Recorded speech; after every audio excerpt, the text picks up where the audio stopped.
ay rated SPG. Striktong patnubay at gabay ng magulang ang kailangan. Maaaring may masiselang tema, lengguwahe, karahasan, sexual, horror o droga na hindi angkop sa mga bata.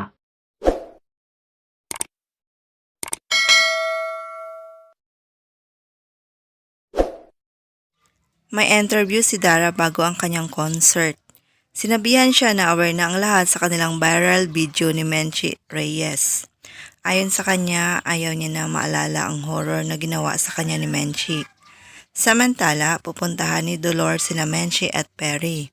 Umiiyak ito habang sinasabi sa kanila na wala na ang kanilang mama. Inatake ito sa puso. Kasalanan umano ito ni Dara, Halari, dahil namatay siya na malungkot dahil binaliwala umano siya ni Dara.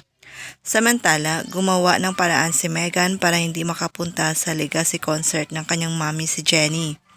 Sinuhulan niya ng 10,000 pesos ang isang babae para tawagan si Jenny at sabihin na naaksidente ang kanyang mga magulang.